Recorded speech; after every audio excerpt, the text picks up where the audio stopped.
चलिए बच्चों, अब हम एक नया टॉपिक पढ़ने जा रहे हैं जिसका नाम है total internal reflection and critical angle. ये क्या होता है आज हम डिटेल में पढ़ते हैं। चलिए देखते हैं ये क्या होता है, क्यों होता है और इसकी एप्लीकेशन क्या क्या है, सब कुछ आज हम पढ़ने जा रहे हैं। चलिए देखते हैं। तो सबसे पहले तो नाम लिखा हुआ है total internal reflection and critical angle. इससे पहले मुझे आपको एक डायग्राम समझाना होगा, तो देखिएगा ये डायग्राम क्या है। तो ये एक इंटरफेस है, आप समझ गए होंगे। इंटरफेस का मतलब ये हुआ कि ऊपर एक अलग मीडियम होगा। मान लीजिए ऊपर एक रेयरर मीडियम है। सपोज रेयरर मीडियम के लिए हम एग्जांपल एयर ले लेते हैं, और नीचे जो है एक डेंसर मीडियम है। कौन सा मीडियम है प्यारे बच्चों? डेंसर मीडियम है। और डेंसर मीडियम के लिए सपोज हम एग्जाम्पल ग्लास ले लेते हैं। ग्लास की जगह आप यहाँ पर वाटर भी ले सकते हैं, जो भी लेना चाहें वो ले सकते हैं। ठीक है, तो नीचे डेंसर मीडियम है और ऊपर क्या है बच्चों? रेयरर मीडियम है। ठीक है, और यहाँ पर एक ऑब्जेक्ट रखा हुआ है। तो ये ओ क्या है? ऑब्जेक्ट है। और बता दूं ये जो ऑब्जेक्ट रखा हुआ है कहाँ पर रखा हुआ है? डेंसर मीडियम में रखा हुआ है। ठीक है, तो सपोज लाइट रे जो है कहाँ से गुजर रही है? सीधी निकल रही है।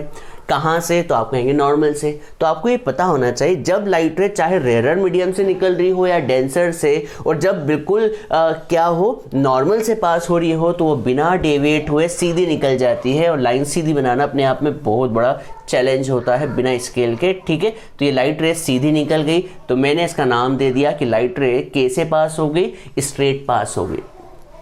अब बच्चों, अब लाइट रे जो है देखिए एक और लाइट रे पास हो रही है। ये लाइट रे कहाँ से पास हो रही है? तो आप कहेंगे रेयरर मीडियम से पास हो रही है। और कहाँ जा रही है बच्चों? डेंसर मीडियम में। तो देखिए ये रेयरर टू डेंसर जा रही है। तो यहाँ पर आपको एक कंसेप्ट पता होना चाहिए। सर हाँ पता है, सबसे पहले दिन ही पढ़ाया था आपने। क्या आप बता सकते हैं कंसेप्ट क्या है? कंसेप्ट ये है कि जब भी light ray denser to rarer जाएगी तो ये बैंड हो जाएगी towards the normal, away from the normal. जब भी light ray denser to rarer जाती है तो इसे जाना सीधा चाहिए था, पर ये क्या हो जाती है? बैंड हो जाती है अवे फ्रॉम द नॉर्मल। तो आप बता सकते हैं ये एंगल आई है, तो ये वाला एंगल क्या होगा? आर होगा। और कौन सा एंगल बड़ा होगा? तो आप जानते हैं कि भैया जब डेंसर टू रेयरर जाती है तो बैंड हो जाती है लाइट, तो यहाँ पर एंगल क्या हो जाएगा? बड़ा हो जाएगा। किसका बड़ा होगा? एंगल ऑफ रिफ्रैक्शन जो होगा बड़ा होगा। इसको हम नाम दे देते हैं ए डैश और इसे नाम दे देते हैं बी डैश। क्लियर है? अब हमने क्या किया? लाइट रे को एक और बार पास करवाया। लाइट रे को एक बार और पास करवाया। आपको दिख रहा होगा ये नॉर्मल है, पर इस बार आपको कुछ अलग चीज नजर आ रही होगी। सर क्या अलग चीज नजर आ रही है? देखिए इस बार आई एंगल जो था वो छोटा था। इस बार जो आई एंगल है जिसे मैं I1 नाम दे देता हूं, ये I1 एंगल क्या है? थोड़ा सा बड़ा है। अब बच्चों अभी भी लाइट रे कहाँ से पास हो रही है? तो आप कहेंगे जब लाइट रे डेंसर से रेयरर जाती है तो वापस क्या हो जाएगी? बैंड हो जाएगी। होगी कि नहीं होगी? तो ये बैंड हो गई बच्चों। तो ये लाइट रे बैंड हो गई। मैं इसे ए डबल डैश और क्या नाम देता हूँ? B double dash. आप बता सकते हैं ये एंगल कितना होगा? तो आप कहेंगे सर ये वाला एंगल जो होगा और बड़ा होगा। देखिए आपने आई को बढ़ाया, ये देखिए आई छोटा था, यहाँ पे आर बड़ा था। यहाँ पे आपने आई को बढ़ा दिया तो यहाँ पे आर भी क्या हो जाएगा? बढ़ जाएगा। मतलब इस केस में I1 फिर अभी भी छोटा है और R1 क्या है? बड़ा है। पर बच्चों यहाँ पर हम क्या करते जा रहे हैं? एंगल आई को बढ़ाते जा रहे हैं, तो आई भी बढ़ेगा कंसेप्ट के अकॉर्डिंग। अब क्या कर रहे हैं अपन? अगला केस लेते हैं। इसमें हमने आई को और बढ़ा दिया। मैंने यहाँ पर इसे थोड़ा छोटा कर दिया। यहाँ पर मैंने आई को क्या कर दिया? और बढ़ा दिया। क्या कर दिया बच्चों? आई को और बढ़ा दिया। देखिएगा ध्यान से, यहाँ पर मैंने आई को और बढ़ा दिया। सर कितना बढ़ा दिया? इतना बढ़ा दिया एंगल ऑफ इंसिडेंस को कि ये एक पर्टिकुलर एंगल हो गया जिसे हम कहते हैं क्रिटिकल एंगल। देखिए धीरे धीरे समझ में आएगा क्योंकि बनाने में ही आधा टाइम निकल जाता है। तो अब लाइट रे कभी आपने इस एंगल से पास की तो यहाँ पर एंगल ऑफ रिफ्रैक्शन और बढ़ेगा, और इतना बढ़ जाएगा कि लाइट रे अब दूसरे मीडियम में जाने की जगह किससे पास होके निकलेगी? इंटरफेस से। तो यहाँ पर जो एंगल ऑफ रिफ्रैक्शन जो है, देखिए क्या हो रहा है, यहाँ पर आई छोटा था, आर बड़ा था। यहाँ पे आपने आई को बढ़ाया तो आर और बढ़ेगा। आपने आई को और बढ़ाया तो आर इतना बढ़ गया कि ये एंगल ऑफ रिफ्रैक्शन कितना हो गया बच्चों, 90 डिग्री हो गया। कितना हो गया बच्चों, 90 डिग्री। तो इस एंगल को, इस आईसी को हम क्या कहते हैं, क्रिटिकल एंगल। ये आईसी जो है वो क्या होगा बच्चों, क्रिटिकल एंगल होगा। सर क्रिटिकल एंगल होता क्या है, प्रॉपर डेफिनेशन तो लिखवाइए। तो देखिए मैं क्रिटिकल एंगल की प्रॉपर डेफिनेशन लिखवाता हूँ। क्या आप बता सकते हैं क्रिटिकल एंगल कौन सा एंगल है? तो आप कहेंगे सर ये तो आई एंगल है। आई मतलब एंगल ऑफ इंसिडेंस है। तो क्रिटिकल एंगल क्या है, एंगल ऑफ इंसिडेंस है। क्रिटिकल एंगल भाई है क्या, एंगल ऑफ इंसिडेंस है, जिसके लिए एंगल ऑफ रिफ्रैक्शन कितना हो चुका है, 90 डिग्री। पर ये कब पॉसिबल हुआ है, जब light ray denser to rarer जा रही है। कब हुआ है पॉसिबल बच्चों, डेंसर टू रेयरर। तो देखिए यहां पर मैं इंग्लिश में डेफिनेशन बनाने की कोशिश करता हूं। Critical angle is the angle of incidence. Critical angle is the angle of incidence for which angle of refraction becomes 90 degree. कब, when light ray travel from denser to rarer medium. देखिए English में मैंने बोल दिया, अब लिखवाता हूं और लिखते लिखते समझते हैं क्या हो रहा है। तो बच्चों क्रिटिकल एंगल क्या होता है, देखिएगा, critical angle is angle of incidence. Critical angle is angle of incidence for which angle of refraction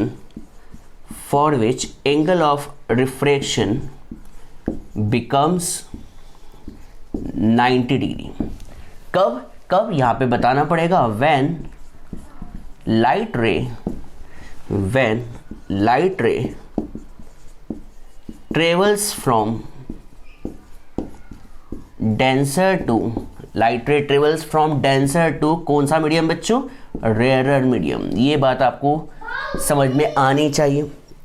चलिए एक बार और समझते हैं, शायद से आपको समझ में आई हो और शायद से बहुत से बच्चों को अभी भी कंफ्यूजन हो। तो देखिए सबसे पहले देखिए, एक ऑब्जेक्ट हूं, मैं एक ऑब्जेक्ट हूं, तो क्या मुझसे एक ही लाइट रे निकल रही है? तो आप कहेंगे नहीं सर, आपसे तो इनफाइनाइट लाइट रे निकल रही है। वैसे ही इस ऑब्जेक्ट से बहुत सारी लाइट रे निकल रही है। तो मान लीजिए इस ऑब्जेक्ट से बहुत लाइट रे निकल रही, पर अभी हम ना एक एक लाइट रे की स्टडी करते हैं, ठीक है। तो यहां पर एक लाइट रे तो सीधी चली गई नियम के अकॉर्डिंग। एक लाइट रे जो है डेंसर से रेयरर में जाती है, तो हम जानते हैं कि जब भी light ray denser to rarer जाती है तो जाना तो सीधी चाहिए थी, पर ये हो जाती है band away from the normal. आपने इस आई को और बढ़ा दिया, इस आई को और बढ़ाया, तो ये आई बढ़ाया तो अभी भी लाइट रे डेंसर से रेयरर में गई, तो it bends away from the normal, हो गया। अब आपने इस आई एंगल को और बढ़ा दिया। सर कितना बढ़ाया, इतना बढ़ा दिया कि लाइट रे क्या हो गई, बैंड हो गई अवे फ्रॉम द नॉर्मल। देखिए नॉर्मल से अवे हो गई, पर इतना अवे हो गई कि एंगल ऑफ रिफ्रैक्शन कितना हो चुका है, 90 डिग्री। तो इस एंगल को, इस एंगल ऑफ इंसिडेंस को हम क्या कहते हैं, क्रिटिकल एंगल। तो critical angle is the angle of incidence for which angle of refraction becomes 90 degree. ये बात आपको समझ में आ गई होगी। अब देखिए फाइनल केस आ रहा है। फाइनल केस में हम क्या कर रहे हैं, इस ऑब्जेक्ट से निकलने वाली लाइट रे का एंगल ऑफ इंसिडेंस और बढ़ा रहे हैं। क्या कर रहे हैं बच्चों, और बढ़ा रहे हैं। सर कितना बढ़ा रहे हैं, इतना बढ़ा रहे हैं कि ये क्रिटिकल एंगल से क्या हो जाए, ज्यादा। देखिए मान लीजिए क्रिटिकल एंगल मान लीजिए 50 डिग्री पे है, तो हमने इस एंगल ऑफ इंसिडेंस को कितना कर दिया, 50 से बढ़ा दिया। सर कितना बढ़ा है, 51 भी कर सकते हैं, 52, 60, 70, 80 कुछ भी कर सकते हैं। बस हमें आईसी से क्या करना है, उसे बड़ा करना है। अब बच्चों बताओ क्या लाइट रे दूसरे मीडियम में जाएगी? तो जवाब है नहीं सर, लाइट रे जो है वो सेम मीडियम में क्या हो जाएगी, रिफ्लेक्ट हो जाएगी। क्या हो जाएगी बच्चों, अभी तक लाइट रे क्या हो रही थी, रिफ्रैक्ट हो रही थी। ये लाइट रे कौन सी थी बच्चों, रिफ्रैक्टेड रे। ये लाइट रे कौन सी थी, तो आप कहेंगे कि ये लाइट रे रिफ्रैक्टेड रे थी। पर ये लाइट रे रिफ्रैक्ट नहीं हो रही है, क्या हो रही है, रिफ्लेक्ट हो गई है। इसी फिनोमिना को हम कहते हैं टोटल, इसी फिनोमिना को हम क्या कहते हैं बच्चों, टोटल इंटरनल रिफ्लेक्शन। क्या कहते हैं बच्चों, टोटल इंटरनल रिफ्लेक्शन। तो आप कहेंगे सर टोटल इंटरनल रिफ्लेक्शन कब पॉसिबल हुआ? ये दो केस, इसकी दो प्रॉपर कंडीशन क्या है आप बता सकते हैं, TIR की क्या है? Light ray must travel from denser to rare, light ray must travel from denser to rare. ये तभी पॉसिबल है, फर्स्ट कंडीशन, जब लाइट रे डेंसर से कहाँ जा रही हो, रेयर की तरफ जा रही हो, कोई दिक्कत। और second, angle of incidence must be greater than critical angle, मतलब आई को बड़ा होना चाहिए, किससे बच्चों, आईसी से। आई कभी बड़ा होगा आईसी से तभी लाइट रे जो है रिफ्लेक्ट हो जाएगी और बच्चों रिफ्लेक्शन के सारे नियम फॉलो करेगी। बच्चों आपको पता होगा रिफ्लेक्शन का नियम ये कहता है कि ये वाला angle, angle of incidence is equal to this angle, मतलब एंगल ऑफ रिफ्लेक्शन। तो बच्चों उम्मीद करता हूं आपको समझ में आया होगा। आपने आई को बढ़ाया, आर बढ़ते गया, आई को बढ़ाया, आर बढ़ते गया, आई को बढ़ाया, आर इतना हो गया कि 90 डिग्री हो गया, तो इस एंगल को हम कहते हैं क्रिटिकल एंगल। क्या कहते हैं, क्रिटिकल एंगल। अब कभी आपने आई को और बढ़ा दिया तो लाइट रे दूसरे मीडियम में नहीं जाएगी, कहां जाएगी, सेम मीडियम में ट्रेवल कर जाएगी, डेंसर से डेंसर में ही आ जाएगी और क्या हो जाएगी, रिफ्लेक्ट हो जाएगी और सारे रिफ्लेक्शन के फिनोमिना शो करने लगेगी। तो बच्चों TIR क्या होता है, इसकी डेफिनेशन की बारी आ गई है। तो टोटल इंटरनल रिफ्लेक्शन आखिर होता क्या है, अब आपको शायद से क्लियर हो रहा होगा। सर TIR क्या होता है, प्लीज़ एक बार बताएं। तो मैं लिख के बताता हूं क्योंकि समझाने का काम हो गया है। TIR क्या होता है बच्चों, when angle of incidence,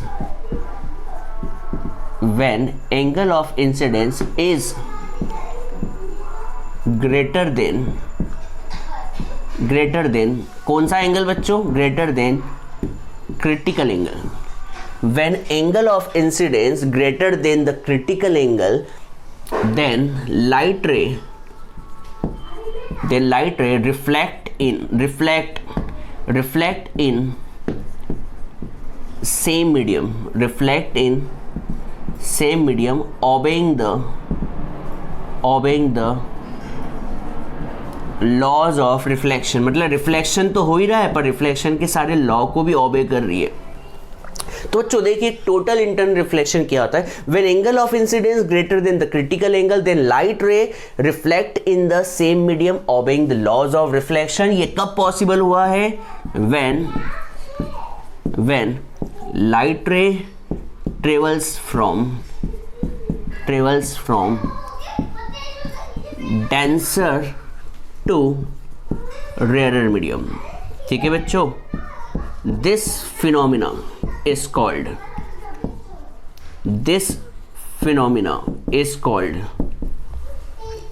total internal reflection। इस फिनोमिना को हम क्या कहते हैं बच्चों, टोटल इंटरनल रिफ्लेक्शन कहते हैं। क्लियर है बच्चों, कहानी समझ में आई। टोटल इंटरनल रिफ्लेक्शन क्या होता है।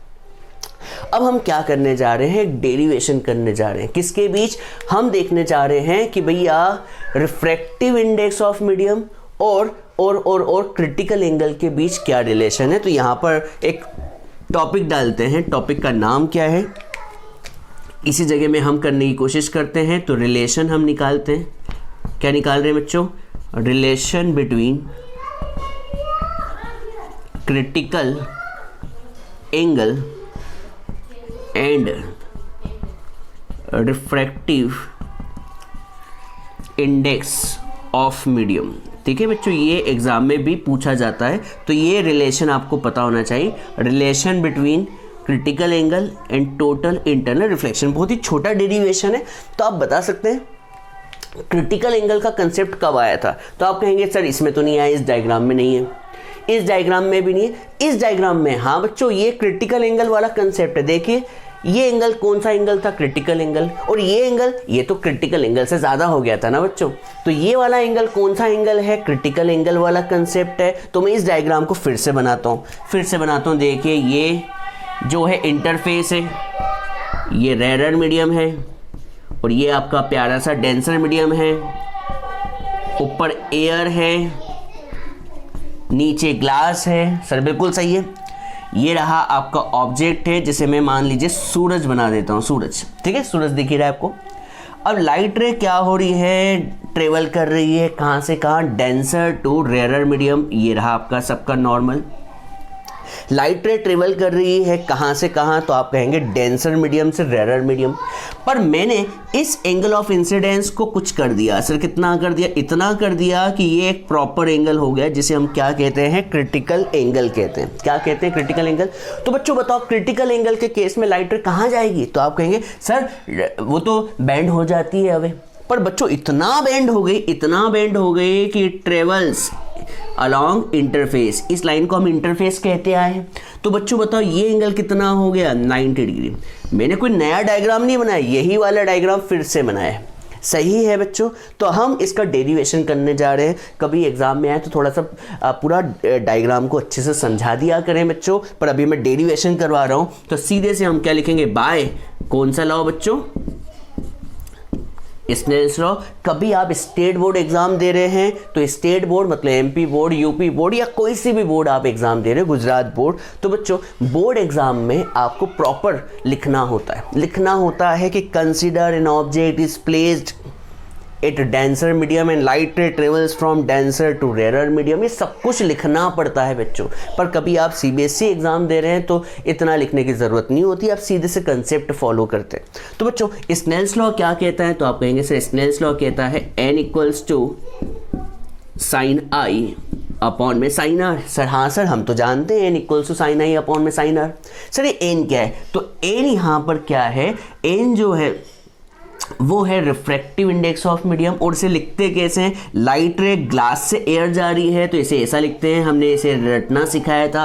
ग्लास से एयर जा रही है तो ग्लास टू एयर, और इंग्लिश में बोलते क्या है, refractive index of air with respect to glass. पर बच्चों ये बात कभी हजम नहीं होती सर, क्यों, क्योंकि हमेशा विथ रिस्पेक्ट टू एयर होना चाहिए। क्या होना चाहिए बच्चों, विथ रिस्पेक्ट टू एयर। और यहाँ पर क्या लिखा है, refractive index of air with respect to glass. बड़ी नाइंसाफी है। तो बच्चों क्या आपको प्रिंसिपल ऑफ रिवर्सिबिलिटी पता है, हाँ सर पता तो है, एक बार और बता दीजिए, लिख दीजिए। तो by principle of reversibility of light से आपको पता होगा 1n2 इक्वल्स टू होता है 1 अपॉन में 2n1। उम्मीद करता हूँ आपको बोर्ड का दिख रहा होगा, मैं एक बार चेक कर लेता हूँ। नहीं दिख रहा है, थोड़ा सा नहीं दिख रहा है। तो बच्चों principal of reversibility of light आपको पता होगा क्या होता है बच्चों, 1n2 इक्वल्स टू 1 अपॉन में 2n1, ये आपको पता होगा। तो बच्चों इस GNA को क्या मैं ऐसा लिख सकता हूँ, 1 अपॉन में ANG, हाँ सर लिख सकते हैं, बिल्कुल लिख सकते हैं। और ये क्या चला आ रहा है, साइन आई अपॉन में साइन आर। उम्मीद करता हूँ आपने ये लेफ्ट साइड का लिख लिया होगा, मैं इसे रफ कर देता हूँ, नहीं लिखा तो लिख लीजिए स्क्रीन को पॉज करके, ठीक है। तो मैं इसे मिटा रहा हूँ, रफ कर रहा हूँ, डेरिवेशन के लिए मुझे करना पड़ रहा है। चलिए तो देखिए यहाँ पर ये आ गया ANG। देखिए ये हमेशा सही कंसेप्ट है, refractive index of glass with respect to air. हमेशा विद रिस्पेक्ट टू क्या होना चाहिए, एयर होना चाहिए। तो 1 अपॉन में ANG equals to sine I upon में साइन आर। अब कहानी आती है बच्चों, बताओ when I equals to IC। Sir ये क्या है, I जब IC के इक्वल होगा तो बच्चों बताओ क्या यहाँ पर I IC के इक्वल है, नहीं। यहाँ पे I IC के इक्वल है, नहीं। क्या यहाँ पर I IC के इक्वल है, नहीं। क्या यहाँ पर I इक्वल टू IC, तो आप कहेंगे यस यहाँ पर है। तो बच्चों जब I IC के इक्वल है तो बताओ R की वैल्यू कितनी होगी, 90 डिग्री। तो I IC के इक्वल है तो एंगल ऑफ रिफ्रैक्शन कितना हो चुका है बच्चों, 90 डिग्री। तो वैल्यू को डालते हैं अपन वहां पर जो आपको नजर आ रही है, 1 अपॉन में ANG। मैं I की जगह क्या लिख देता हूँ, IC, और R की जगह क्या लिख देता हूं बच्चों, 90। साइन 90 कितना होता है, साइन 90 कितना होता है, तो आप कहेंगे सर साइन 90 जो होता है वो होता है 1 होता है। सही है। तो बच्चों क्रॉस मल्टीप्लाई कर दें या फिर रेसिप्रोकल कर दें, इसका रेसिप्रोकल करने पर आएगा refractive index of glass with respect to air. इसका रेसिप्रोकल किया तो इसका भी क्या आ जाएगा बच्चों, रेसिप्रोकल, 1 अपॉन में साइन IC, ठीक है। और कभी आपको इन जनरल लिखना है, सर जनरल क्यों बोलते हैं आप, जनरल इसलिए कहते हैं क्योंकि ज़रूरी थोड़ी कि ग्लास और एयर का ही आपस में कॉम्बिनेशन हो, कोई सा भी हो सकता है। सही है। तो यहाँ पर हम refractive index of second medium with respect to 1 लिख देते हैं और आगे पीछे कुछ नहीं लिखते हैं, ठीक है। तो यहाँ पर इज इक्वल टू बोलो कितना आ जाएगा, 1 अपॉन में साइन IC। सही है। इन जनरल में हम हमेशा कभी भी ये मेंशन नहीं करते हैं कि एयर है, ग्लास है, पर हाँ लिखते ऐसे ही है, refractive index of glass with respect to air, refractive index of water with respect to air, refractive index of diamond with respect to air. ठीक है, तो ये हो गया रिलेशन, ये हो गया, क्या हो गया बच्चों, relation between refractive index of medium, ये हो गया रिफ्रैक्टिव इंडेक्स ऑफ मीडियम और किसके बीच बच्चों, क्रिटिकल एंगल के बीच का रिलेशन। आप चाहें तो इसके आंसर को और बढ़ा के लिख सकते हैं, क्योंकि आप तो मैथ्स के स्टूडेंट हैं, तो आपको पता होगा n इक्वल्स टू और साइन IC का रेसिप्रोकल बच्चों क्या होता है, कॉसेक IC। पर हाँ हम इसको यूज़ नहीं करते हैं, इसका कोई यूज़ नहीं करते हैं। सर क्यों नहीं यूज़ करें, क्यों यूज़ नहीं करते, मैं इस पे स्टार लगा देता हूँ। यूज़ क्यों करते हैं, क्योंकि बच्चों आप कभी न्यूमेरिकल करने बैठे तो आपको कॉसेक की टेबल तो याद होती नहीं है। आपको बचपन से किसकी टेबल याद करवाई जाती है, साइन की। याद कीजिए, साइन 0 इज 0, साइन 30 1/2, साइन 45 1/√2। क्या आपको कॉसेक की वैल्यू याद है, तो आप कहेंगे सर याद नहीं है, एकदम से याद नहीं है, क्योंकि साइन का रेसिप्रोकल होता है। तो बच्चों वहाँ पर आप कंफ्यूज हो जाते हैं, इसलिए हम इसको बस यहीं तक छोड़ देते हैं, पर न्यूमेरिकल में हम इस फॉर्मूले को यूज़ करते हैं। किसे, इसे। तो बच्चों आपको उम्मीद करता हूँ TIR और क्रिटिकल एंगल का कंसेप्ट समझ में आया होगा। जल्दी से आप इसे नोट डाउन करें। चलिए नोट डाउन करें बच्चों। चलिए बच्चों अब हम application of total internal reflection देखते हैं। डेली लाइफ में आपको टोटल इंटरनल रिफ्लेक्शन कहाँ कहाँ नजर आता है, तो चलिए देखते हैं, स्टार्ट करते हैं। तो सबसे पहला नाम आ रहा है मिराज। क्या नाम आ रहा है बच्चों, मिराज। ये क्या होता है मैं आपको समझाता हूँ और फिर आप कहेंगे हाँ सर हमने भी ये रियल लाइफ में देखा ज़रूर है। चलिए तो देखते हैं। सबसे पहले मिराज के लिए डायग्राम बनाने की कोशिश करते हैं। तो बच्चों सपोज कीजिए ये डेजर्ट एरिया है। क्या है बच्चों, डेजर्ट एरिया, मतलब रेगिस्तान समझ लीजिए, डेजर्ट है। तो ये क्या पड़ी हुई है, सैंड पड़ी हुई है। क्या पड़ी हुई है, सैंड पड़ी हुई है। और ये कौन सा डे है, तो ये जो डे है, कौन सा डे है, बहुत ही ज़्यादा हॉट डे। अब हॉट डे होने की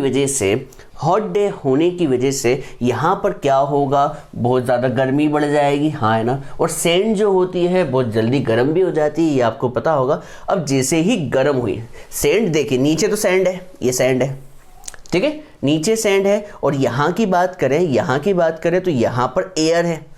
यहाँ पर सैंड गर्म हुई तो यहाँ पर एयर के पार्टिकल्स भी क्या हो जाएंगे, हीटअप हो जाएंगे। अब एयर के पार्टिकल हीटअप हो गए तो हीटअप होकर ऊपर उठने लगेंगे, हाँ है ना। तो एयर के पार्टिकल ऊपर चले गए तो ऊपर डेंसर मीडियम क्रिएट हो गया, ऊपर डेंसर मीडियम। और यहाँ पर कौन सा मीडियम क्रिएट हो जाएगा, रेयरर मीडियम, ठीक है। तो ये वाला जो मीडियम होगा सैंड के ऊपर का, वो क्या होगा, रेयरर मीडियम। और ऊपर वाला जो होगा वो क्या होगा, डेंसर मीडियम। देखिए अभी तक समझ में नहीं आया, मुझे पता है आपको समझ में नहीं आया। देखिए नीचे की बात नहीं चल रही, यहाँ की बात नहीं चल रही, यहाँ को भूल जाए, यहाँ नीचे कुछ भी नहीं है। ये सैंड पड़ी हुई है, देखिए सैंड है, ये सैंड है, ये क्या है बच्चों, सैंड है, ये सैंड के पार्टिकल है। और बहुत ज़्यादा हॉट डे है तो गर्म दिन होने की वजह से सैंड के पार्टिकल जो होंगे बहुत जल्दी हीटअप हो जाएंगे। अब सैंड के पार्टिकल हीटअप होंगे तो यहाँ के एयर के पार्टिकल भी हीटअप हो जाएंगे। और पार्टिकल हीटअप होके ऊपर उठते हैं, हाँ है ना। तो पार्टिकल्स ऊपर ज़्यादा हो जाएंगे तो ऊपर डेंसर मीडियम होगा। और यहाँ पार्टिकल्स की संख्या कम होने लगेगी तो इसके रिस्पेक्ट में ये मीडियम क्या होगा, रेयरर मीडियम होगा कि नहीं होगा। चलिए तो अब यहाँ पर मान लीजिए यहाँ पर एक पेड़ है। क्या है बच्चों, मैं पेड़ ही बना देता हूँ। रेगिस्तान में पेड़ कैसे आया ये मत पूछेगा, बस अभी समझाने के लिए मैं यहाँ पर क्या बना देता हूँ, एक पेड़ बना देता हूँ सुंदर सा, ठीक है बच्चों। तो ये एक सुंदर सा आपको पेड़ नजर आ रहा होगा, आ रहा है बच्चों। अब बच्चों बताओ इस पेड़ का जो ये वाला हिस्सा है कौन से मीडियम में है, तो आप कहेंगे डेंसर मीडियम में है। और ये वाला हिस्सा कहाँ पर है, तो आप कहेंगे रेयरर मीडियम में, हाँ है ना। अब देखिए लाइट रे जो है वो क्या कर रही है, denser to rarer medium travel कर रही है। क्या कर रही है बच्चों, denser to rarer medium travel कर रही है। तो आप जानते हैं जब भी light ray denser to rarer medium travel कर रही है तो जाना सीधी चाहिए थी, पर ये बेंड हो जाएगी अवे फ्रॉम द नॉर्मल। देखिए मैं एक डायग्राम बना के दिखा देता हूँ। इसे सीधा जाना चाहिए था पर ये क्या हो जाएगी, बेंड हो जाएगी अवे फ्रॉम द नॉर्मल, हाँ है ना। अब देखिए कोई पेड़ के ऊपर वाले हिस्से से एक लाइट रे तो निकल नहीं रही, ऐसी बहुत सारी लाइट रे निकल रही होगी सर, अरबों लाइट रे निकल रही होगी, तो यहाँ पर बहुत सारे मिलियंस ऑफ लाइट निकल रही होगी ना बच्चों। तो यहाँ पर लाइट रे डेंसर से रेरर में जा रही है तो बैंड हो रही होगी। तो यहाँ पर एक टाइम ऐसा आएगा जब एंगल ऑफ इंसिडेंस क्या हो जाएगा, किससे बड़ा हो जाएगा, क्रिटिकल एंगल से। और आप जानते हैं क्रिटिकल एंगल से कभी एंगल ऑफ इंसिडेंस बड़ा हो जाए और लाइट रे जब डेंसर से रेरर मीडियम में जाए तो दो केस, जब दो कंडीशन फॉलो हो जाए तो टोटल इंटरनल रिफ्लेक्शन होता है। सर टोटल इंटरनल रिफ्लेक्शन की दो कंडीशन है, बताए क्या? एक तो आई बड़ा होना चाहिए IC से, और दूसरा क्या है, light ray must travel from denser to rarer medium. हाँ है ना? तो यहाँ पर दोनों शर्तें फॉलो हो रही है। तो लाइट रे क्या हो जाएगी बच्चों, यहाँ पर बैंड होती जाएगी और एक समय ऐसा आएगा कि ये क्या हो जाएगी, टोटल इंटरनल रिफ्लेक्शन करेगी बच्चों, टोटल इंटरनल रिफ्लेक्शन करेगी। सर ये समझ में नहीं आया क्या हुआ? एक्चुअली आपको ये कहानी पता होनी चाहिए, TIR क्या होती है। TIR का मतलब लाइट रेस दूसरे मीडियम में ना जाते हुए कहाँ चली जाती है, सेम मीडियम में रिफ्लेक्ट हो जाती है। याद कीजिए, टोटल इंटरनल रिफ्लेक्शन क्या होता है, लाइट रे डेंसर से रेरर मीडियम में ना जाते हुए सेम मीडियम में फिर से रिफ्लेक्ट हो जाती है और रिफ्लेक्शन के सारे नियम को फॉलो करती है। अब मान लीजिए यहाँ पर कोई ऑब्जर्वर है, यहाँ पर कौन खड़ा हुआ है बच्चों, एक ऑब्जर्वर खड़ा हुआ है। देखिए ऑब्जर्वर का मुंह भी बना देता हूँ, ये ऑब्जर्वर बना दिया आपने, ऑब्जर्वर, ये ठीक है बच्चों, ये ऑब्जर्वर लड़की बना दी, ये ऑब्जर्वर देख रही है, इधर देख रही है, तो कैसे बनाया जाए, ऐसे, ठीक है। तो ये ऑब्जर्वर ऐसे देख रही हो, ये इसका कान और ये इसकी नाक, ठीक है। तो ऑब्जर्वर जो है वो इस तरह से देख रही है। तो बताओ ये लाइट रे ऑब्जर्वर की आंखों पे आ रही है, ये आ रही है, एक लाइट रे तो है नहीं, बहुत सारी लाइट रे है, तो ये लाइट रे ऑब्जर्वर की आंखों पे आ रही है। अब ऑब्जर्वर क्या सोच रहा होगा, उसके पास ये लाइट रे जैसे आई तो वो सोचेगा कि लाइट रे जो आ रही है वो कहाँ से आ रही होगी, इस जगह से। हाँ है ना, लाइट रे ऑब्जर्वर को तो ये लगेगा ना कि लाइट रे जो है हमेशा सीधा ट्रेवल करती है, तो लाइट रे जो है इस जगह से आ रही है, तो उसे यहाँ पर इस पेड़ की इमेज बनते हुए दिखाई देगी। क्या दिखाई देगी बच्चों, इस पेड़ की इमेज बनते हुए दिखाई देगी। इसी फिनोमिना को हम कहते हैं मिराज। पर ये जो है वो क्या है, इमेज है। क्या है बच्चों, इमेज है। जैसे मैं डॉटेड बना देता हूँ, दिख रहा होगा आपको, डॉटेड डॉटेड डॉटेड। तो ये जो है क्या है बच्चों, इमेज है, और ये क्या है, ऑब्जेक्ट है, ये है ऑब्जेक्ट। तो आप कहेंगे कि सर समझ में नहीं आया। तो अब बारी आती है आपको रियल लाइफ से रूबरू करवाने की। रियल लाइफ में आपने क्या मिराज देखा है? तो बच्चों मैं आपको बताता हूँ, आपको याद तो सब कुछ है पर आपको पता नहीं है, आप भूल जाते हैं। तो चलिए बताता हूँ बच्चों, कभी आप गर्मी के सीजन में रोड ट्रिप पे जा रहे हो, रोड ट्रिप पर जा रहे हैं, ठीक है, किससे जा रहे हैं, कार से जा रहे हैं, बस से जा रहे हैं। गर्मी के सीज़न में, भरी गर्मी के सीज़न में आप कभी कार से जा रहे हैं तो आप देखते हैं कि भैया सड़क पर पानी पड़ा हुआ है, ऐसा आपको आभास होता है, आपको लगता है कि सड़क पे पानी गिरा पड़ा हुआ है। हाँ है ना। और उस पानी में क्या दिखता है, बादल नज़र आते हैं। बादल तो ऊपर हैं पर बादल नज़र कहाँ आते हैं, उस पानी में नज़र आते हैं। हाँ है ना। ये किस वजह से होता है, वजह है टोटल इंटरनल रिफ्लेक्शन। और जब हम उस जगह पर जाके देखते हैं तो वहाँ पे कोई पानी नहीं मिलता, ठीक है। ये ज़्यादातर आपको कहाँ नज़र आएगा, हॉट डे में नज़र आएगा। पर बच्चों हॉट डे जो होता है वो कभी कभी होता है, रोड ट्रिप पे भी हम कभी कभी जाते हैं। इसलिए मैंने यहाँ पर कहाँ का एग्जाम्पल लिया है, डेजर्ट का, रेगिस्तान का एग्जाम्पल लिया है। रेगिस्तान में ये फिनोमिना अक्सर देखा जाता है। उसके लिए आपको गर्मी के सीज़न की ज़रूरत नहीं होती है, क्योंकि सैंड जो है जल्दी ऑटोमेटिकली गर्म हो जाती है ज़रा से सन की लाइट में ही। तो आप देखेंगे कि भैया जब आप रोड ट्रिप पर जा रहे हैं तो आप देखते हैं कि सड़क पर पानी पड़ा हुआ है, पर वो वहाँ पर जैसे ही जाके देखते हैं तो पानी नहीं मिलता है। तो कभी आप वहाँ पर देखते हैं कि पानी पड़ा हुआ है तो ऊपर जो बादल है उस बादल की इमेज कहाँ नज़र आती है, उस पानी में नज़र आती है। सेम यहाँ पे भी वही कहानी आ रही है। ये जो पेड़ है उस पेड़ की इमेज जो है उस पानी में नज़र आती है।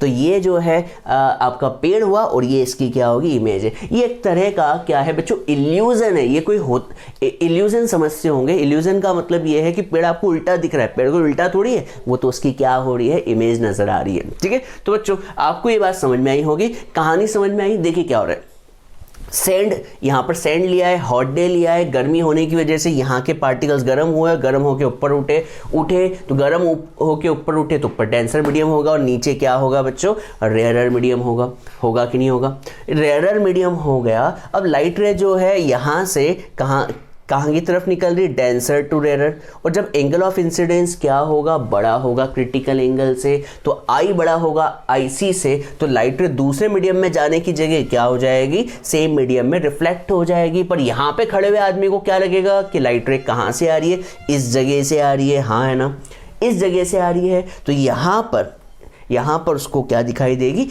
इमेज दिखाई देगी उस पेड़ की। तो मिराज समझ में आया बच्चों, इसका आप कंडीशन लिख लीजिएगा। टोटल इंटरनल रिफ्लेक्शन की दो कंडीशन आपको पता होनी चाहिए, बोलो क्या, i must be greater than, i को क्या होना चाहिए, must be greater than i c, ठीक है, ये कंडीशन पता होना चाहिए। और light must be travel, light must be travel from denser medium to rarer medium, ठीक है बच्चों। तो आपको ये बात समझ में आई होगी। तो मिराज को आप जल्दी से नोट डाउन कर ले। हाँ, इसको कभी आपको लिखना है तो आप अपनी ऑन लैंग्वेज में, खुद की लैंग्वेज में तो लिख सकते हैं, ठीक है। तो मिराज आपको समझ में आ गया होगा, मैं इसे रफ कर रहा हूँ। अब बच्चों आपको यहाँ पर पेड़ उल्टा नजर आ रहा था, पर क्या होता है जब कभी आप समुद्र में ट्रेवल कर रहे हैं, कहाँ पर, समुद्र में ट्रेवल कर रहे हैं, तो आपको शिप उल्टी भी दिखाई देती है। देखिएगा मैं यहाँ पर क्या बताने जा रहा हूँ, तो मैं दूसरे एग्जाम्पल को समझा रहा हूँ।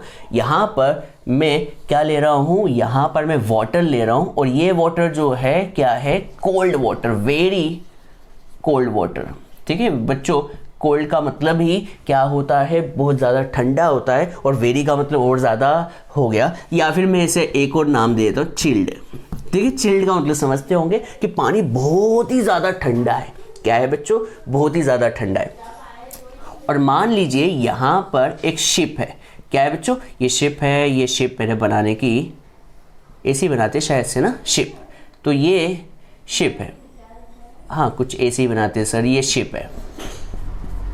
तो ये जो है आपको शिप नज़र आ रही है। अब बच्चों तो पानी क्या है, बहुत ही ठंडा है। अब बहुत ठंडा है तो आप जानते हैं कि ठंडा होने की वजह से पार्टिकल जो है यहाँ पर इकट्ठे हो जाएंगे, समुद्र के यहाँ पर ये पानी है, तो यहाँ पर कैसा मीडियम क्रिएट होगा, तो आप कहेंगे डेंसर मीडियम, और ऊपर जो मीडियम क्रिएट होगा वो रेयरर मीडियम।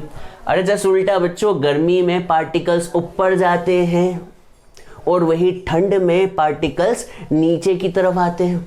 इसलिए तो कहते हैं कि भैया गर्मी में सारी बीमारियां ख़त्म हो जाती है। बताओ क्यों?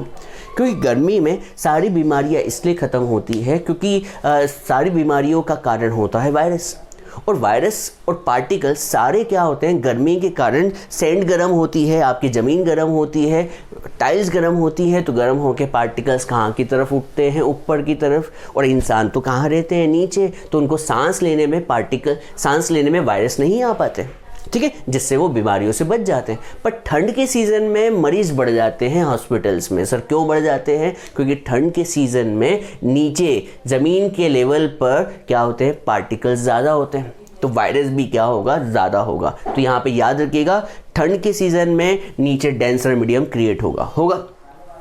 अब देखिएगा यहाँ पर आप समुद्र में जा रहे हैं, समुद्र में पानी ठंड के सीज़न में तो कितना ठंडा होगा आप समझ सकते हैं। अंटार्कटिका समझ लीजिए जहाँ पर पानी है।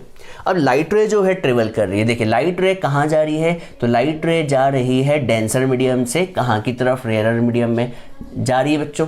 तो लाइट रे जब डेंसर टू रेयरर जाती है तो it bends away from the normal, ये तो आप जानते हैं।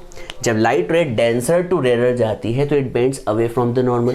अब लाइट रे कोई एक तो निकल नहीं रही, कितनी निकल रही होगी, सैकड़ों निकल रही होगी, हज़ारों निकल रही होगी, लाखों निकल रही होगी। तो लाइट रे जो है बहुत सारी निकल रही है, तो कंडीशन ये है कि कभी आई बड़ा हो जाए आईसी से और light ray denser to rarer में मीडियम में जाए, तो लाइट रे दूसरे मीडियम में जाने की जगह क्या हो जाती है बच्चों, टोटल इंटरनल रिफ्लेक्शन हो जाता है। होता है कि नहीं? तो यहाँ पर टोटल इंटरनल रिफ्लेक्शन हो गया, TIR लिख देता हूँ शॉर्ट फॉर्म में। TIR की दो शर्त क्या है बच्चों, ये पता होनी चाहिए। पहला, I must be greater than IC, और दूसरा, light ray should travel from denser medium to rarer medium. अब कोई वहाँ पर लाइट अपने आप हो रही है। यहाँ पर कोई हमारे यहाँ पे ह्यूमन मतलब इंसानों द्वारा कुछ भी दखल नहीं दिया गया, यहाँ पे सब कुछ अपने आप हो रहा है। ये नेचुरल फिनोमिना है।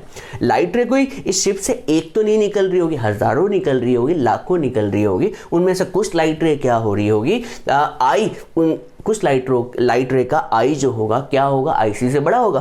तो लाइट रे दूसरे मीडियम में जाने की जगह सेम मीडियम में रिफ्लेक्ट हो जाती है। पर मान लीजिए यहाँ पर कोई आदमी खड़ा हुआ है, देख लीजिए यहाँ पर मैं आदमी या औरत जो बनाना है आपको बना देता हूँ। तो यहाँ पर ये एक लेडी खड़ी हुई है, तो ये लेडी क्या सोचेगी कि ये लाइट रे आ रही है किस जगह से, इस जगह से, हाँ है ना, लाइट रे इस जगह से आएगी, आ रही है ऐसा सोचेगी वो। अब लाइट रे इस जगह से आएगी तो वो सोचेगी कि यहाँ पर क्या बन रही है बच्चों, इमेज बन रही है शिप की। ठीक है, आप कभी इंटरनेट पे सर्च करेंगे तो आपको ये दोनों डायग्राम मिल जाएंगे, मिराज के भी मिल जाएंगे और ये शिप वाले भी मिल जाएंगे। तो कभी आपको अभी भी समझ में नहीं आए तो अभी इंटरनेट पर आप सर्च करें, गूगल पे सर्च करें, आपको मिल जाएगा कि हाँ ठंड में ये शिप आपको उल्टी दिखाई देती है। शिप उल्टी नहीं दिखाई दे रही है, ये तो इल्यूजन है। ये शिप की क्या है, इमेज है, और एक्चुअल शिप तो ये रही, एक्चुअल शिप बोले तो ये रही, ये शिप क्या है, ऑब्जेक्ट है। तो आपको दूसरी एप्लीकेशन भी समझ में आ गई होगी। अब तीसरी एप्लीकेशन जो होती है वो होती है डायमंड। अब जानते हैं डायमंड में सब कुछ जो है समझाने पे विश्वास कर रहा हूँ। डायमंड में भी TIR होता है। डायमंड में भी कौन सा फिनोमिना होता है बच्चों, टोटल इंटरनल रिफ्लेक्शन। क्या होता है बताइए सर। डायमंड में ये होता है कि डायमंड की कटिंग की जाती है। आप जानते हैं डायमंड को जितना तराशा जाए उसकी वैल्यू उतनी ही बढ़ती जाती है, उतना ही महंगा होते जाता है। कभी आपने डायमंड की इमेज देखी हो, अभी सर्च करें गूगल पे तो आपको डायमंड की इमेज आपके सामने नज़र आएगी, क्योंकि बोलने से इमेज नज़र नहीं आती है। तो आप सर्च करेंगे तो आपको डायमंड की इमेज नज़र आएगी। डायमंड हर जगह से आपको कटा हुआ नज़र आएगा। अब यहाँ पे डायमंड की कटिंग इस तरह से की जाती है कि जो लाइट रे डायमंड के अंदर इंटर हो, डायमंड के अंदर इंटर हो, वो डायमंड से बाहर ही ना निकले, और निकले तो बहुत टाइम बाद निकले। तो क्या होते रहेगा, लाइट रे का टोटल इंटरनल रिफ्लेक्शन होता रहेगा। जैसे लाइट रे जो है डायमंड के अंदर ही इंटर करेगी, अंदर ही अंदर रहती रहेगी और बहुत देर बाद बाहर निकलेगी। तो जब ऑब्जर्वर उसे देखेगा तो उसे डायमंड जो है बहुत ज़्यादा चमकदार नज़र आएगा। चमकदार क्यों नज़र आएगा, क्योंकि लाइट रे जो है वो कौन सा फिनोमिना कर रही है, TIR, टोटल इंटरनल रिफ्लेक्शन। क्या बच्चों, टोटल इंटरनल रिफ्लेक्शन। आपको बता दूं डायमंड का जो रिफ्रैक्टिव, आपको अभी एक फॉर्मूला पढ़ाया था, रिफ्रैक्टिव इंडेक्स इक्वल्स टू 1 में क्या बच्चों, साइन IC। आपको बता दूं डायमंड का जो रिफ्रैक्टिव इंडेक्स होता है विद रिस्पेक्ट टू एयर वो होता है 2.32। कितना होता है बच्चों, 2.32।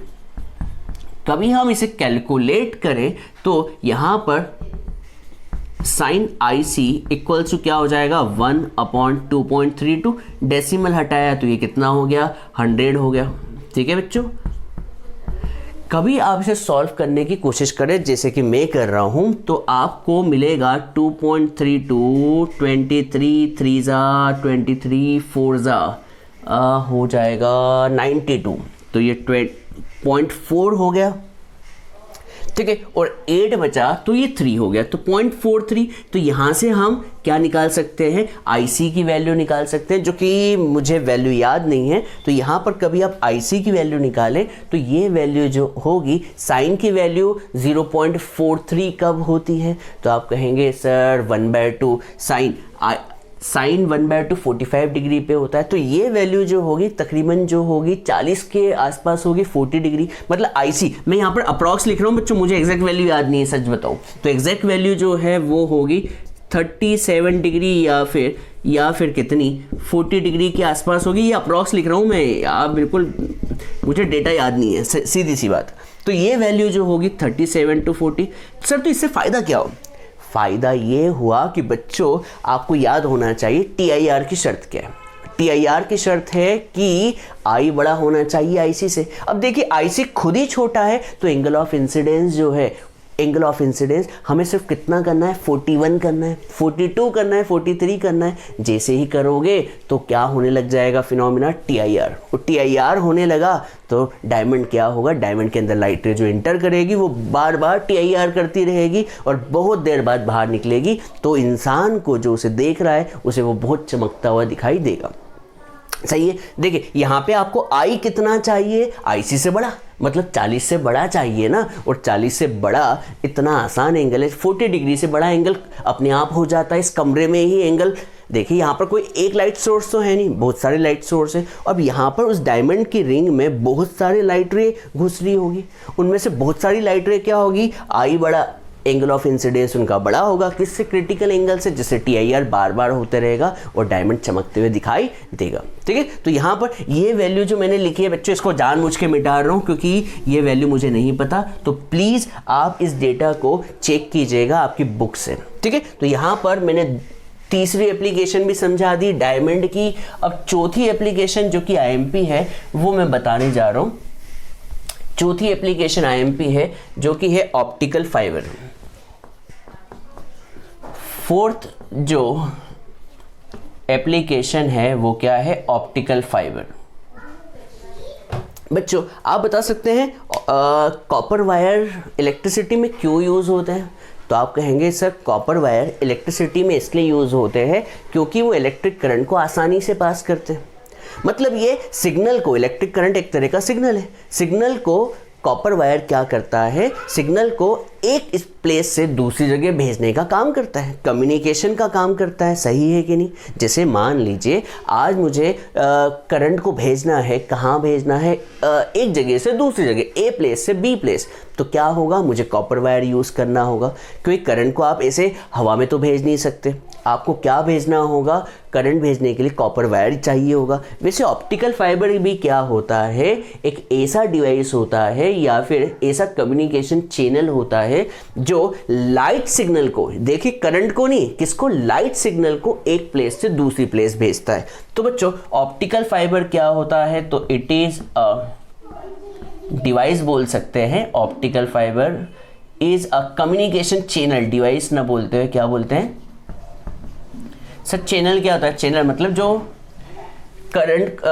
लाइट सिग्नल को एक जगह से दूसरी जगह तक भेजने में बीच में मीडियम की तरह बिहेव करता है। तो it is a communication channel which sends या फिर which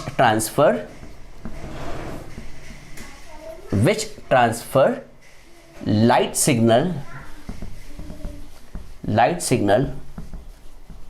from one place to another place. बच्चों समझ लीजिए, ऑप्टिकल फाइबर एक ऐसी चीज होती है जो किसे भेजती है, लाइट सिग्नल को भेजती है। सर कहां से कहां, one place to another place. ठीक है, पर सबसे इंपॉर्टेंट बात यह है कि इट वर्क्स, ये वर्क करती है, it works on the principle of total internal reflection. ये किस पर आधारित है बच्चों, टोटल इंटरनल रिफ्लेक्शन के प्रोसीजर पर आधारित है। बच्चों TIR की दो शर्त आपको फिर भी याद होनी चाहिए, अभी भी याद ना हो तो I क्या होना चाहिए, IC से बड़ा होना चाहिए, और दूसरा light ray should travel from denser medium to rare medium. कभी ये दोनों शर्तें पूरी होती है तो TIR हो जाएगा।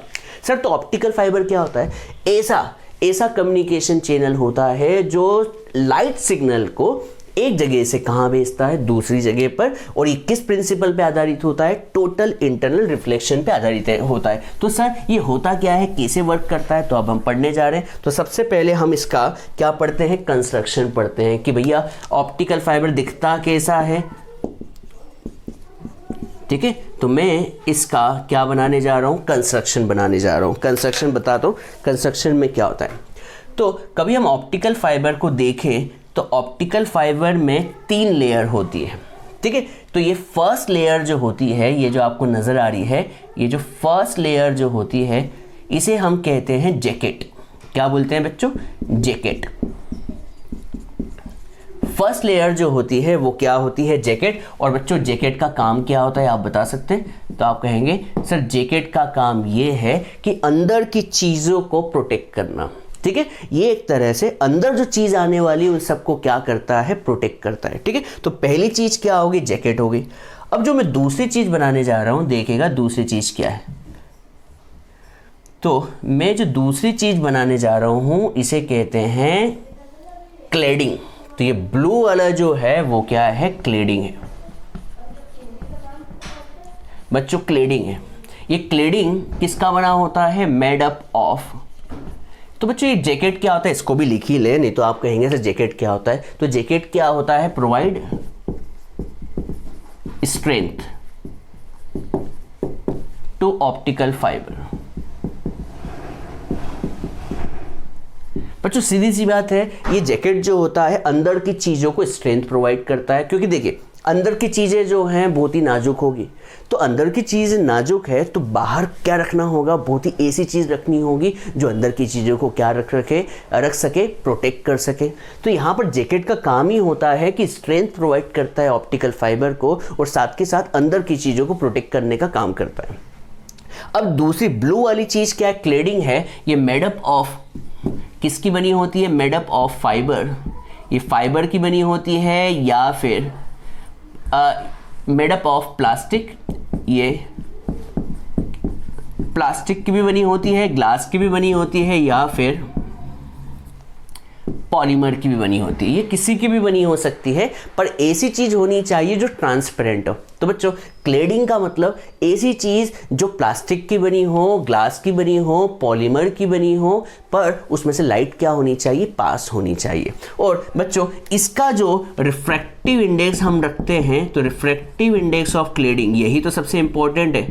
इसका रिफ्रैक्टिव इंडेक्स जो होता है वो होता है तकरीबन 1.48। कितना होता है बच्चों, 1.48। कभी आप बुक में देखते हैं तो ये लगभग होगा, तो ये 1.48। तो दूसरी चीज़ आपको समझ में आ गई होगी। ये दूसरी चीज़ जो है वो क्या है, क्या है बच्चों, जैकेट है। अब मैं तीसरी चीज़ की तरफ बढ़ना चाहूँगा। जो तीसरी चीज़ है, रेड पेन कहाँ गया मेरा, ये रहा। तो रेड पेन से मैं तीसरी चीज़ बनाने की कोशिश करता हूँ। ये रही तीसरी चीज़, आपको दिख रही होगी। ये है तीसरी चीज़ जिसे हम कहते हैं कोर। ये क्या है, कोर। ये ब्लू वाला क्या है, क्लेडिंग। ये नाम मैंने नहीं रखे बच्चों, ये नाम पहले से ही जिसने बनाया उसने रखा हुआ है। तो तीसरी चीज़ जो है, रेड पेन से लिखता हूँ तो आपको याद रहेगा कि हाँ सब चीज़ सारे कलर से लिखी हुई। तो तीसरी चीज़ जो है वो है कोर। ये कोर भी किसकी बनी होती है, तो कोर भी मेड अप ऑफ प्लास्टिक। ये या तो प्लास्टिक की बनी होगी, या तो ग्लास की, या फिर किसकी बनी होगी बच्चों, पॉलीमर की, जिसमें से लाइट पास हो सके, ट्रांसपेरेंट मीडियम चाहिए। और बच्चों याद रखिए इसका रिफ्रैक्टिव इंडेक्स क्या होता है, इसका रिफ्रैक्टिव इंडेक्स इससे ज़्यादा रखा जाता है जितना भी हो। मान लो इसका 1.48 है तो इसका रिफ्रैक्टिव इंडेक्स कितना रखा जाता है, इससे ज़्यादा, मतलब 1.51। तो बच्चों अब मैं इसकी वर्किंग समझाने जा रहा हूँ। कंस्ट्रक्शन बस इतना ही।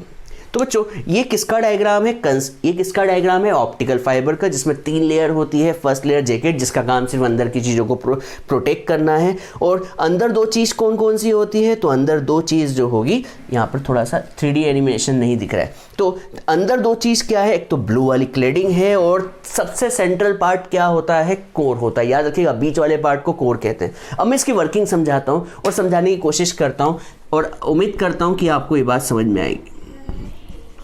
तो बच्चों कभी हम ऑप्टिकल फाइबर की बात करें तो ऑप्टिकल फाइबर के हीरो कौन है। ऑप्टिकल फाइबर में जैकेट का काम तो कुछ है ही नहीं, सिर्फ ये तो अंदर की चीज़ों को प्रोटेक्ट करता है। और अंदर कौन सी चीज़ है, अंदर चीज़ है क्लेडिंग एंड कोर। तो मैं यहाँ पर एक डायग्राम बना रहा हूँ, ये आपको दिख रहा होगा, ये क्लेडिंग का डायग्राम।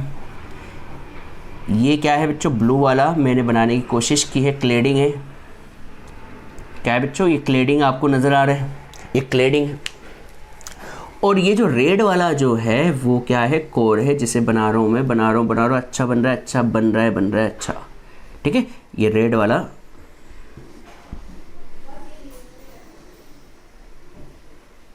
उम्मीद करता हूँ आपको दिख रहा होगा। तो ब्लू वाला क्या है, ब्लू वाला जो है वो है क्लेडिंग, नाम है बस, जिसका रिफ्रैक्टिव इंडेक्स जो रखा गया है, कितना रखा हुआ गया है बच्चों, 1.48। ये अप्रॉक्स वैल्यू है, एग्जैक्ट वैल्यू नहीं है, ठीक है। आप बुक में देखेंगे तो वैल्यू शायद से अलग हो। ये वैल्यू इसे कहते हैं कोर, रेड वाला जो है वो क्या है, कोर है, और इसका रिफ्रैक्टिव इंडेक्स इससे ज़्यादा रखा जाता है, इससे ज़्यादा रखा जाता है। तो बच्चों बताओ, इसका रिफ्रैक्टिव, लाल वाले का रिफ्रैक्टिव इंडेक्स ज़्यादा है, तो अंदर वाला कौन सा मीडियम कहलाएगा, डेंसर। सर क्यों डेंसर क्यों कहलाएगा, डेंसर क्यों कहलाएगा, सोचिए, क्योंकि अंदर वाले का रिफ्रैक्टिव इंडेक्स ज़्यादा है, तो अंदर जो मीडियम होगा वो कौन सा मीडियम होगा बच्चों, डेंसर मीडियम होगा, अंदर मीडियम डेंसर मीडियम। और ये वाला जो मीडियम होगा, ये वाला देखिए जैसे ब्लू वाला, ये मीडियम कौन सा होगा, रेयर मीडियम होगा। अब बच्चों यहाँ पे TIR करवाना है, टोटल इंटरनल रिफ्लेक्शन करवाना है, तो 2 शर्तें होती है। पहली बोलो क्या, लाइट रे को कहाँ से कहाँ ट्रेवल करना चाहिए, डेंसर से रेयर, अंदर वाला डेंसर मीडियम है। सर क्यों डेंसर है, क्योंकि इसका रिफ्रैक्टिव इंडेक्स ज़्यादा है ना, अंदर वाले का रिफ्रैक्टिव इंडेक्स ज़्यादा है, कितना है 1.50, और इसका रिफ्रैक्टिव इंडेक्स कितना है, कम है, ठीक है। अंदर वाले का रिफ्रैक्टिव इंडेक्स ज़्यादा है तो अंदर वाला डेंसर मीडियम हुआ, तो पहली शर्त पूरी होगी। और दूसरी शर्त ये है कि जो लाइट रे आप पास कर रहे हैं, जो आप लाइट रे पास कर रहे हैं, उसे क्या होना चाहिए, IC से बड़ा। आई को क्या होना चाहिए, IC से बड़ा होना चाहिए, मतलब एंगल ऑफ इंसिडेंस क्या होना चाहिए, IC से बड़ा।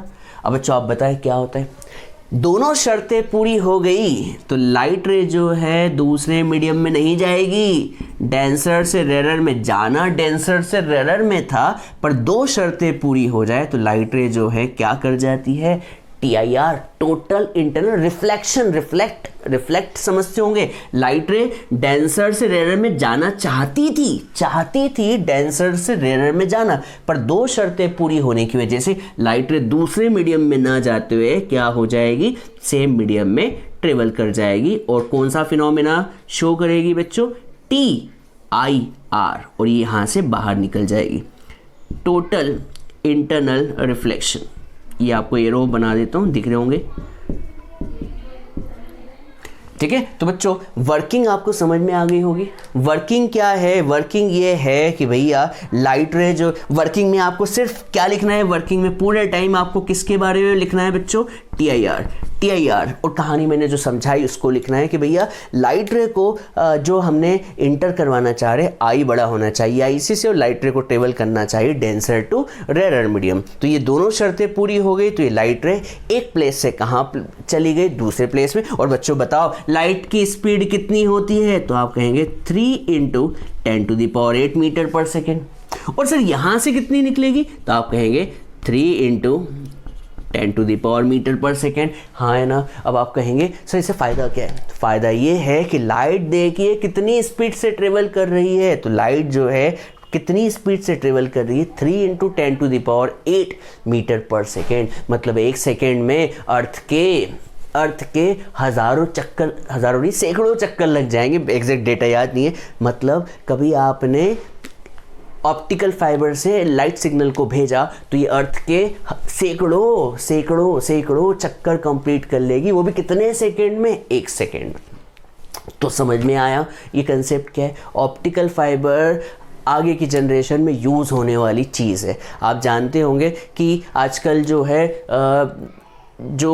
आपने सुना होगा आजकल जो OTT प्लेटफॉर्म चल रहे हैं उन पर ये जो फाइबर की लाइन ही चल रही है, जिसे मुझे जहाँ तक याद है रिलायंस का जो एक जियो फाइबर है, वो जियो फाइबर इसी पर बेस्ड है, क्योंकि उसमें लाइट सिग्नल ट्रेवल होता है किससे ऑप्टिकल फाइबर के थ्रू। ज़्यादा जानकारी के लिए आप सर्च खुद कर लें, तो ये बात समझ में आई होगी। पर इसका डिसएडवांटेज भी है। डिसएडवांटेज क्या है कि भैया ऑप्टिकल फाइबर बहुत ही नाजुक होती है। क्या होती है बच्चों, नाजुक होती है। तो मैं यहाँ पर इसके एडवांटेज और डिसएडवांटेज को भी मेंशन कर दूँ, एक एक पॉइंट को लिख दे तो काम हो जाएगा। एडवांटेज है first, light travels in optical fibre with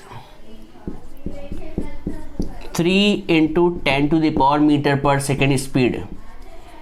इससे क्या होगा, इससे ये होगा कि लाइट जो है इतनी तेज पहुंच गई तो सिग्नल भी देखे कितनी तेज पहुंच जाएगा। सही है, तो इसका एडवांटेज समझ में आया। और बच्चों सेकंड, आप जानते हैं कॉपर वायर में तो रेजिस्टेंस होता है, रेजिस्टेंस की वजह से हीट पैदा होती है और बहुत सारे डिसएडवांटेज होते हैं, जबकि यहाँ पर नो लॉस ऑफ एनर्जी, यहाँ पर एनर्जी का कोई लॉस नहीं होगा। सर क्यों नहीं होगा? देखिए यहाँ पर कोई रोकने वाला है ही नहीं, यहाँ पर कोई रोकने वाली ना एयर नज़र आ रही है ना कुछ मटेरियल नज़र आ रहा है, कुछ भी नहीं आ रहा है, तो यहाँ पर कोई लॉस ही नहीं होगा। लॉस नहीं होगा तो लाइट रे बिल्कुल बिना किसी लॉस के आगे तक चल जाएगी। सर कभी मैं यहाँ पर कॉपर वायर यूज़ करता तो आप जानते हैं कॉपर वायर का रेजिस्टेंस होता है, उस रेजिस्टेंस की वजह से बहुत दिक्कतें आती है, सिग्नल बहुत स्लोली ट्रेवल करता है एक प्लेस से दूसरी प्लेस पे।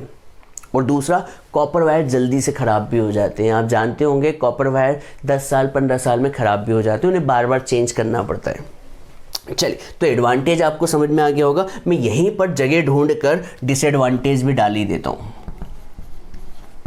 डिसएडवांटेज, तो डिसएडवांटेज जो है यहाँ पर मुझे जगह मिली है, ये देखिए डिसएडवांटेज के लिए। तो पहला डिसएडवांटेज ये है कि भैया कॉस्टली। क्या है बच्चों? कॉस्टली, बहुत महंगा होता है, बहुत ही महंगा होता है, हर कोई नहीं लगा सकता। आप अपने घरों में कॉपर वायर की जगह क्या लगा दें? ये लगा दें, कौन सा? Optical fibre. तो भैया आप तो गंजे हो जाएंगे। गंजे क्यों हो जाएंगे? क्योंकि ये बहुत ही महंगा है। दूसरा, skilled engineers are required. Skilled engineers are required for maintenance. बच्चों इसके लिए क्या चाहिए? बहुत ही स्किल्ड इंजीनियर चाहिए। इसकी देखभाल करने के लिए, मेंटेनेंस करने के लिए हर कोई इसको कर नहीं सकता, मतलब इसके मेंटेनेंस बहुत ही मुश्किल है, बहुत महंगी होती है। अब तीसरा पॉइंट ये है कि भैया कभी ऑप्टिकल फाइबर बीच में से टूट गई, ऑप्टिकल फाइबर बीच में से टूट गई तो पूरी की पूरी फाइबर को चेंज करना होता है। पूरी की पूरी फाइबर क्या होना चाहिए को क्या करना पड़ेगा? चेंज करना पड़ेगा। तो यहाँ पर ये पॉइंट लिख लीजिएगा कि महंगा है। और कभी जरा सा भी क्या हुआ, ऑप्टिकल फाइबर ब्रेक हुई तो फिर तो आपको पूरी की पूरी ऑप्टिकल फाइबर क्या करनी होगी? चेंज करनी होगी। तो ये वाली लाइन को आप कंटिन्यू कर लेना, ठीक है। तो ये बात आपको समझ में आ गई। पहला पॉइंट तो कॉस्टली है, दूसरा स्किल इंजीनियर्स आर रिक्वायर्ड, और तीसरा है ऑप्टिकल फाइबर कभी ब्रेक हो जाती है तो पूरी की पूरी फाइबर की लाइन को क्या करना पड़ता है? चेंज करना पड़ता है, ठीक है। तो यहाँ पर ये बात ध्यान रखिएगा। जल्दी से नोट डाउन करें बच्चों TIR की कहानी। चलिए बच्चों, अब हम कुछ न्यूमेरिकल करते हैं जो कि बेस्ड होंगे टोटल इंटरनल रिफ्लेक्शन पर। चलिए देखते हैं। तो यहाँ पर पहला क्वेश्चन क्या है? पहला क्वेश्चन है trace the path of ray of light, मतलब यहाँ से लाइट रे इंटर कर रही है तो आपको बताना है कि लाइट रे कहाँ जाएगी, कैसे निकलेगी, क्यों निकलेगी, सब बताइए। और बोल रखा है कि इस ग्लास का, ये जो ग्लास बना हुआ है ट्राइंगुलर ग्लास, इसका रिफ्रैक्टिव इंडेक्स कितना है? √3 है। और आपको ऑल्सो फाइंड करना है एंगल ऑफ इमर्जेंस। चलिए देखते हैं। देखिए सबसे पहले कहानी ये है कि यहाँ पर लाइट रे नॉर्मली इंटर कर रही है, तो आपको पता होगा जब लाइट रे नॉर्मली इंटर करती है तो बिना डेविएट हुए वो सीधी निकल जाती है, बिना डेविएट हुए सीधी निकल जाती है। सर कैसे? तो आपको याद होगा, स्नेल्स लॉ लगा दें। सर नहीं पता, आप बताइए। तो बच्चों स्नेल्स लॉ कहता है भैया रिफ्रैक्टिव इंडेक्स इक्वल्स टू कितना बच्चों? sin I अपॉन में sin R। क्लियर है? यहाँ पर आप बता सकते हैं एंगल ऑफ इंसिडेंस कितना है, तो आप कहेंगे एंगल ऑफ इंसिडेंस 0 है। सर क्यों 0 है? क्योंकि भैया एंगल ऑफ इंसिडेंस क्या होता है? Angle of incidence incident ray और नॉर्मल, इंसिडेंट रे और नॉर्मल दोनों ही एक ही लाइन पर है, तो एंगल ऑफ इंसिडेंस कितना होगा? 0 होगा। तो रखो, तो refractive index equals to I की जगह 0 डिग्री sin R, sin 0 कितना होता है बच्चों? 0 होता है, ठीक है बच्चों। क्रॉस मल्टीप्लाई किया तो sin R कितना हो जाएगा? 0 अपॉन में n, जो कि 0 ही होगा। तो बच्चों बताओ साइन की वैल्यू 0 कब होती है? तो आप कहेंगे 0 डिग्री पे, तो एंगल ऑफ रिफ्रैक्शन भी कितना होगा? 0 डिग्री। सीधी सी बात, इसे लिखने की जरूरत थी ही नहीं, सीधी सी बात, कभी लाइट रे नॉर्मली इंटर कर रही है तो बिना डेविएट हुए सीधी निकल जाएगी, तो देखिए बिना डेविएट हुए सीधी निकल गई बच्चों। देखिए सीधी दिख रही है आपको, नहीं दिख रही है, चलो बना देता हूँ। तो यहाँ पर तो लाइट रे बिना डेविएट हुए सीधी निकल गई। देखिए ये 90 बना रही तो ये भी 90 बनाएगी, ये 90 बना रही है तो ये भी 90 बनाएगी। सही है बच्चों, तो आपने लाइट का पाथ ट्रेस कर दिया बच्चों सर, बिल्कुल कर दिया। अब बच्चों बताओ, लाइट रे यहाँ आ चुकी है, अब वो कहाँ जाना चाह रही है? तो आप कहेंगे लाइट रे अभी डेंसर मीडियम में है और कहाँ आना चाहती है? रेयरर मीडियम में आना चाह रही है। और जब भी light ray denser to rarer medium जाती है तो it bends away from the normal. पर यहाँ पर एक डर और बना रहता है, टोटल इंटरनल रिफ्लेक्शन ना हो जाए। टोटल इंटरनल रिफ्लेक्शन में लाइट रे दूसरे मीडियम में ना जाते हुए सेम मीडियम में रिफ्लेक्ट कर जाती है। तो बच्चों TIR की शर्त क्या है? तो TIR की दो शर्तें होती है। एक तो light ray denser to rarer में जानी चाहिए, तो पहली शर्त तो पूरी हो रही है। पर दूसरी शर्त क्या पूरी हो रही है? दूसरी शर्त होती है कि आई एंगल ऑफ इंसिडेंस क्या होना चाहिए? बड़ा होना चाहिए। किससे? IC से। तो हम आई को निकालते हैं। किसको निकालते हैं बेटा? आई को। हमें दो चीज़ चाहिए, एक तो आई चाहिए और एक क्या चाहिए? IC चाहिए। और कभी TIR होगा तो शर्त होनी चाहिए कि I बड़ा होगा IC से। सही है, तो पहले हम किसको निकालते हैं? I को। सर I क्या होता है? एंगल ऑफ इंसिडेंस होता है। एंगल ऑफ इंसिडेंस किसके बीच बनता है? नॉर्मल और इंसिडेंट रे। तो ये इंसिडेंट रे है और बच्चों बताओ इसकी सरफेस AC है तो नॉर्मल ये होगा। सर बिल्कुल होगा नॉर्मल। ये नॉर्मल होगा कि नहीं होगा बेटा? नॉर्मल क्या होता है बच्चों? इस लाइन का नॉर्मल 90 डिग्री बनाएगा। ठीक है, अब बच्चों बताओ, अपना दिमाग लगाओ, ये वाला एंगल कितना होगा? आई कितना होगा? ज्योमेट्री से निकालना है। बताओ ये एंगल कितना होगा? सोचिए कितना होगा। तो मैं आपको ज्योमेट्री लगाना सिखाता हूँ। देखिए कभी इस लाइन को आप आगे बढ़ाए तो बच्चों बताओ ये 60, तो ये वाला एंगल कितना होगा? 60 होगा कि नहीं होगा? बच्चों ये एंगल कितना हो जाएगा? 60 होगा कि नहीं होगा? ये 60, ये 90, तो ये ट्राइंगल बन रहा है। तो ट्राइंगल के तीनों एंगल का सम 180 होता है। तो 60 + 90 150। तो इस एंगल को कितना बोलना पड़ेगा? 30 डिग्री। आया कि नहीं आया? देखिए क्वेश्चन में ये 60 दिया हुआ था और आपको ये एंगल चाहिए, तो कैसे निकालेंगे? देखिए ये 60 है, इस लाइन को आप आगे बढ़ा दें। देखिए मैं बढ़ा रहा हूँ, जानबूझ के मैंने मिटा रहा कि आप एक बार और सीख ले। ये 60, तो बोलो ये एंगल भी कितना होगा? 60। ये 60 और ये 90, तो 60 + 90 150। तो इसे क्या होना पड़ेगा? 30। तो बच्चों एंगल I मिल गया। एंगल I कितना मिला? 30 डिग्री। ये कहाँ से मिला? बच्चों? By geometry. ठीक है, तो बच्चों आपको I मिल चुका है। अब बताओ I मिल गया, आपको क्या चाहिए? IC चाहिए। क्या चाहिए बच्चों? IC चाहिए। तो IC निकालने के लिए मैं एक फॉर्मूला यूज करूंगा। क्या यूज करूंगा बच्चों? फॉर्मूला बताओ। रिफ्रैक्टिव इंडेक्स का फॉर्मूला क्या था? रिफ्रैक्टिव इंडेक्स का फॉर्मूला था 1/sin IC। ये अभी आज ही हमने पढ़ा। Relation between refractive index of glass with respect to air divide by 1/sin IC relation हमने पढ़ा था। बच्चों यहां पर कभी आप देखें तो रिफ्रैक्टिव इंडेक्स ऑफ ग्लास दिया हुआ है। कितना दिया हुआ है बच्चों? बताओ कितना दिया हुआ है? रिफ्रैक्टिव इंडेक्स ऑफ ग्लास दिया हुआ है कितना? √3 दिया हुआ है कि नहीं? तो रिफ्रैक्टिव इंडेक्स ऑफ ग्लास आपको √3 दिया हुआ है, पर मैं यहां पर वैल्यू 1/√3 लिखूंगा। आप बता सकते हैं क्यों 1/√3 क्यों लिखा है? आप बताएं। दिया √3 है और लिखा 1/√3 क्यों? क्योंकि लाइट रे जो है कहाँ से कहाँ ट्रेवल कर रही है? Glass to air. जबकि ये वैल्यू किसकी दी रहती है? एयर टू ग्लास की दी रहती है। ये किसकी वैल्यू दी हुई है? Refractive index of glass with respect to air. Refractive index of glass with respect to air. जबकि आपको यहां पर क्या लिखना है? Refractive index of air with respect to glass. क्योंकि लाइट रे जो है कहां से कहां ट्रेवल कर रही है? यहां पर क्वेश्चन में दिया हमेशा एयर टू ग्लास दिया रहता है, पर आपके क्वेश्चन में तो लाइट रे ग्लास से एयर जा रही है ना, इसलिए हम यहां पर 1/√3 लिखते हैं। मैं इस पर क्वेश्चन मार्क लगा देता हूं जिससे आपको याद रहेगा कि ये 1/√3 क्यों आया, उल्टा क्यों लिखा। क्योंकि लाइट रे जो है दूसरी तरीके से ट्रेवल कर रही है, ग्लास टू एयर कर रही है। याद रखिएगा प्लीज बच्चों।